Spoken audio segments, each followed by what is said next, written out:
ଆମ ସମାଜରେ କଳା ଝିଅ କଥା କହିଲେ ଲୋକଙ୍କ ଭିତରେ ଗୋଟେ ଖରାପ ଇଏ ଆସେ ଯେ ଗୋଟେ କାଳି ଝିଅ, ଗୋରି ଝିଅ, କଳା ପୁଅ, ଗୋରା ପୁଅ ଏମିତି ଗୋଟେ ବିଭେଦ ରହିଛି, ଡିସ୍କ୍ରିମିନେସନ ରହିଛି। ତ ୟାକୁ ବର୍ତ୍ତମାନ 21st ସେଞ୍ଚୁରୀରେ ଆପଣ ଭାବୁଛନ୍ତି ସେ ବିଭେଦତା ବଢୁଛି ନା କମୁଛି? ମୁଁ ଭାବୁଛି ସିଏ ଯୋଉ କହିଲେ ମୁଁ ଭାବୁନି, ମୁଁ କହିଲି ପ୍ରଥମରୁ କହିଲି ଆପଣଙ୍କୁ କହିଛି ଯେ ପ୍ରତ୍ୟେକ ଲୋକଙ୍କର ଯେତେବେଳେ ବାହା ହେବା ପୂର୍ବରୁ ଯେକୌଣସି ଲୋକ ଚାହିଁବ, ଯେକୌଣସି ଯୁବତୀ ମଧ୍ୟ ବି, ଜଣେ ଝିଅ ଯେତେବେଳେ ଯୁବତୀ ଜଣକ ବାହା ହେଇନି ତା ମନରେ କ'ଣ ହଉଛି, ଏମିତି ଗୋଟେ ପୁରୁଷ ଲୋକ ହୁଅନ୍ତା କି, ତା ମନେ ଗୋଟେ ପରିବର୍ତ୍ତନ ଆସୁଛି। ତେଣୁ ପୁରୁଷ ଲୋକ ମଧ୍ୟ ଅଛି ଯେ ସୁନ୍ଦରିଆ ଝିଅଟି ହୁଅନ୍ତା କି, ଏଇଟା ଗୋଟେ ଭାବନା। ରବାବୁ, ମୁଖ୍ୟମନ୍ତ୍ରୀ ମୋହନ ଚରଣ ମାଝୀଙ୍କର ଯୋଉ ଷ୍ଟେଟମେଣ୍ଟଟି ଭାଇରାଲ ହଉଛି, ଯାହାକୁ ନେଇ ଦିଲ୍ଲୀରେ ପ୍ରେସମିଟ୍ ହେଲାଣି, ଯେ ମୁଖ୍ୟମନ୍ତ୍ରୀ କହିଲେ ଯେ କାଳି ଝିଅ ପ୍ରସଙ୍ଗ ଗୋରି ଝିଅ ବାହା ହେବା ପାଇଁ ସେ ଚାହୁଁଥିଲେ, ତ ଆପଣ ଭାବୁଛନ୍ତି ଏଥିରେ କିଛି ଆପତ୍ତି ରହିଛି? ନାଇଁ ନାଇଁ, ସିଏ ଯାହା କହିଲେ ଭାଷଣ ପ୍ରସଙ୍ଗରେ ସେ କହିଲେ, ସିଏ ଜଣେ, ମୁଁ ଦେଖୁଛି ମୋହନ ଚରଣ ମାଝୀ ଜଣେ ଅତ୍ୟନ୍ତ ଇନୋସେଣ୍ଟ ଲୋକ, ଆଦିବାସୀ ଲୋକ, ଏବଂ ସିଏ ଗୋଟେ ମାନେ ଚଗଲାମି କରି କୌଣସି କଥା କହୁନାହାନ୍ତି। ସିଏ ପ୍ରତ୍ୟେକ ଲୋକ ଆଉ ତାଙ୍କର ଯେକୌଣସି ଲୋକ ଯେକୌଣସି, ଏଇଟା ସିଏ ବୋଲି ନୁହନ୍ତି, ଆମେ ଯେତେ ଯାହା କହିଲେ ମଧ୍ୟ ବି ତାକୁ ରେସିଆଲ କଥା ଲୋକ କହିପାରନ୍ତି। ପ୍ରତ୍ୟେକ ଲୋକ ଯେତେବେଳେ ବାହା ହୁଏ ତାର 2-3ଟା କନସିଡରେସନ ଥାଏ। ଜଣେ ଟିକେ ସୁନ୍ଦରିଆ ଝିଅ ବାହାନ୍ତି, ଏମିତି କ'ଣ ସମସ୍ତେ ଭାବନ୍ତିନି? ଏ କଥା କେହି କିନ୍ତୁ କହନ୍ତିନି, ନ କହିପାରନ୍ତି, କିନ୍ତୁ ସେ ବାହାରେ ଆସିଥିଲେ ମାନେ କ'ଣ? ଏବଂ ସେ କହିଲେ ଆଦିବାସୀ ଲୋକ ଆମର ଏଠି ସମସ୍ତେ ଦେଖିବାକୁ ଟିକେ ଇଏ, ତେଣୁ ମନ ସିଏ ଯୋଉଟା ମନର କଥା ତାଙ୍କର ଇନୋସେଣ୍ଟଲି ସେ କହିଛନ୍ତି। ତାଙ୍କର କ'ଣ ଉଦ୍ଦେଶ୍ୟ, କ'ଣ ଉଦ୍ଦେଶ୍ୟ ଭାବୁଛନ୍ତି ତାଙ୍କର, ସେ ନିଜେ ସେଇ ସମ୍ପ୍ରଦାୟର, ସେ ନିଜେ ତା ଭିତରେ ଅଛନ୍ତି। ଯଦି ମୋହନ ମାଝୀଙ୍କ ନିଜ ଚେହେରା ବି ଆପଣ ଦେଖିବେ, ସେ ତ ପୁରା ସେଥିରେ କୌଣସି, ଏବଂ ଆମେ ତ ଓଡ଼ିଶା ଲୋକମାନେ ତାଙ୍କୁ ମୁଖ୍ୟମନ୍ତ୍ରୀ କରିବା ପରେ ଏଇଠି ଓଡ଼ିଶାରୁ ଭାରତ, ଆପଣ କ'ଣ ଭାବୁଛନ୍ତି ମୁଖ୍ୟମନ୍ତ୍ରୀ ସବୁବେଳେ ଏ ପ୍ରସଙ୍ଗରେ ମାପିଚୁପି କଥା କହିବା ଦରକାର? କାରଣ କଳା ଝିଅ, କାଳି ଝିଅ, ମୁଁ କହିଲି ସିଏ ଜଣେ ଇନୋସେଣ୍ଟ ଲୋକ, ଅନ୍ୟ କେହି ତ ଏମିତି କହିନଥାନ୍ତେ। ଆମର ଗୋଟେ ଚାଲିଖିଆ ଲୋକ ଗୁଡାକ ଆମ ରାଜନେତା ଯଦି ହେଇଥାନ୍ତେ, ସିଏ ବୋଧେ ହଠାତ୍ ସେ କଥା ମିଟିଂରେ କହିନଥାନ୍ତେ, ମନ ଭିତରେ ଚାହୁଁଥିଲେ ମଧ୍ୟ। ସେ କିନ୍ତୁ ଯାହା ଇନୋସେଣ୍ଟ ଲୋକ, ସରଳ ଲୋକ, ଇନୋସେଣ୍ଟ ମାନେ ସରଳ ଲୋକ, ସେ ଜଣେ ସରଳ ପ୍ରକୃତିର ଲୋକ, ତା ପ୍ରମାଣଟା ହଉଛି। ରବାବୁ, ଆପଣ ଦେଖୁଥିବେ ସୋସିଆଲ ମିଡିଆରେ ଯୋଉ ଢଙ୍ଗରେ ପ୍ରଚାର କରାଯାଉଛି, ଆଉ ଆମ ସମାଜରେ କଳା ଝିଅ କଥା କହିଲେ ଲୋକଙ୍କ ଭିତରେ ଗୋଟେ ଖରାପ ଇଏ ଆସେ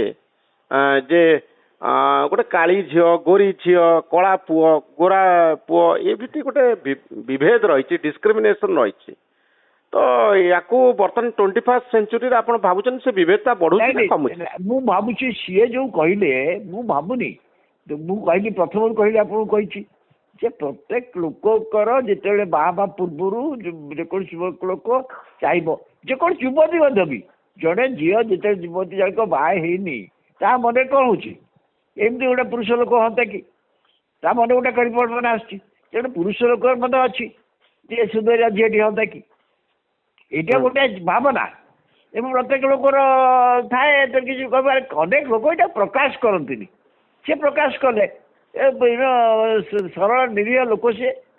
ଆପଣ ଯାହା କୁହନ୍ତୁ, ମୁଁ ଭାବୁଛି ସିଏ ପ୍ରମାଣ କରିଦେଇଛନ୍ତି ତାଙ୍କର ମାନସିକତା ମଧ୍ୟ ବି ଗୋଟେ ଅଛି, ଯୋଉଟାକି ସାଧାରଣ ଲୋକର ମାନସିକତା। ଯେମିତି ହଁ, ଆଉ ଗୋଟେ ମାପି ଚୁକି କଥା କହିବି, ମୁଖ୍ୟମନ୍ତ୍ରୀ ହେଇଛି ଯେହେତୁ ମୁଁ ସବୁ ମାପି ଚୁକି କଥା କହିବି, କାରଣ ଏ କଥାକୁ ରେସିଆଲ ଡିସ୍କ୍ରିମିନେସନ କଥା କହିବେ, ବର୍ଣ୍ଣବାଦୀ ମାନସିକତା କହିବେ। କିନ୍ତୁ ବର୍ଣ୍ଣବାଦୀ ମାନସିକତା, ସିଏ କ'ଣ ବର୍ଣ୍ଣବାଦୀ ମାନସିକତା କହିବେ? ବର୍ଣ୍ଣବାଦୀ ମାନସିକତା ଯଦି ମୋହନ ଚରଣ ମାଝୀକି ଆପଣ ଦେଖିଛନ୍ତି, ଆମେ ଦେଖିଛୁ, ବରଂ ବର୍ଣ୍ଣବାଦୀ ମାନସିକତାର ସିଏ ଅନେକ ସମୟରେ ଲୋକମାନଙ୍କ ବିଚାର ଶିକାର ହଉଛନ୍ତି, ଅନେକ ସମୟରେ ମୁଁ ଦେଖିଛି। କିନ୍ତୁ ସିଏ ଏଇଭଳିଆ ତାଙ୍କ ପାଇଁ ଯୋଉଟା ସାଧାରଣ ଯୁବକର ଯୋଉ ସାଧାରଣ ଧାରଣା ଥାଏ, ସେଇ ଧାରଣାରେ ବଶବର୍ତ୍ତୀ ହେଇକି ସେ ଭାବିବେ ସେଇଟା ସାଧାରଣ ସଭାରେ ସେ କହିଦେଲେ, ସଭାରେ କହିଦେଲେ। ମୁଁ ଭାବୁଛି ତାଙ୍କ ଅନ୍ୟ ଜାଗାରେ ଯେ ତାଙ୍କ ଜାଗାରେ ଆଉ କିଏ ଥାନ୍ତା, ବା ତାଙ୍କର ଆମର ଉପକୂଳୀ ର ଯୋଉମାନେ ସବୁ ନେତାମାନେ ତାଙ୍କର କଥାବାର୍ତ୍ତାରେ ଏଇସବୁ ଜିନିଷକୁ ଜଗତ ଦେଖି, ସିଏ ଜଣେ ସରଳ ଲୋକ କହିଲେ ସେ କଥା, एमाने कथा कहबे गोटाए प्रकृत चिंता आंकर गोटाए सेई कथा सेमाने समस्ते एटी समस्ते मु कहबी सबु नेता कथा कहबी मु एई कथा तांकर समस्त मानसिकता कथाबार्ता आलोचना किंतु पब्लिकली से कहबेनी ये पब्लिकली कहते बिकज से जन सरल लोक जहाँ सत्य समस्त कहते कांग्रेस जो प्रेस मीट करूची ए संपर्क रे आपन को मत कोन एक्चुअली यही कथा को निश्चित भाव कांग्रेस दल ये गोटे मेट कर कारण आदिवासी मुख्यमंत्री हो जाइए आदिवासी मुख्यमंत्री हो जा फल ओडिशा रे कांग्रेस पार्टी निश्चित भाव सब बड़ चैलेंज से कांग्रेस दल सब तो जनाधार चलीगला किंतु जो जनाधार ताकर अच्छी ता मुख्यतः आदिवासी को लेकिन अच्छी यह मत सत्य कहीं जो जीति 14टा आसन आप देखिए तार अधिकांश आदिवासी बहुल अंचल जीति लोक कौन आपको खराब दृष्टिकोण रे देखिए जिते कला लोक अच्छा कला पुओ बा कला झील अच्छा से कौन मुख्यमंत्री स्टेटमेंट को आपत्तिजनक बोली भावुन बोली आप भावुं मु भावुनी से जोटा स्वाभाविक भाव सरल कथा से कहीदे मुझे कहली परा अधिकांशकर 99% लोक जदि व्यक्तिगत नहीं पचार बाहागर पूर्वर सी मानसिकता या किए से ऊर्धरे बोली मुझे आज दोसरा कथा जी प्रेम कर दोसरा हो पारे कि प्रेम नक निगोसिएसन बाहागर हम परिवार देखिए यहाँ प्रथम कन्सिडरेसन देखिए से तो आज दिन में आप भावुं डिस्क्रिमिनेशन रही डिस्क्रिमिनेशन बढ़ुची कला झील गोरा झील कला पुओ गोरा पुओ एबे भी आमे खोजुचु बाहागर बेले गोरा पुओ आज्ञा सत्य कथा कह बोली मु आर विरोधी मुझे विचार विरोधी किंतु ये मानसिकता को आप दूर सहजरे लोक बढ़ुची क्या आज्ञा जदि न बढ़ू था आपण बजार सबुठ बेसी जिनिस बजार कौन बिक्री हो जानते सामग्री यही सामग्री बिक्री हो चेहरा बदलिया कि जिनिस माने आप जिते प्रकार जिनिस आप बजार देखो बाक्य जिनिस से करुँच पुरुष लोक लगाउछन्ति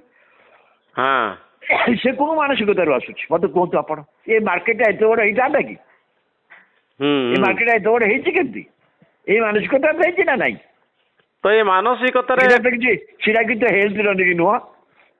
कहीं लोग तो यार कर तो गोरा चमपति व्हाइट स्किन प्रति कहीं आमर एत दुर्बलता थाए तार कारण कौन व्हाइट कला गोरा जी नुहे माने टिके जमी कहले कथा कहीदे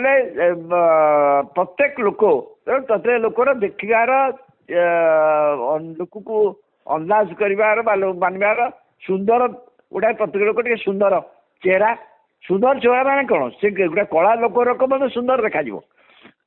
भी पारे मुझे कला लोकटा भी सुंदर देखा पार गोटे गोरा लोकटा गोटे सुंदर देखा पार माने खाली गोरा रंग हो गले कौन हो रंगर किसी नुह लोकर जो चेहराटा मनीष भगवान दत्त कार कौन कई पारे चेहरा किंतु से अनुसार लोक भावती सुंदर बा सुंदर खाली गोरा को नहीं कि नुह कला को नहीं कि नुहे ओके बहुत धन्यवाद रब बाबू आपन मतामत बहुत धन्यवाद।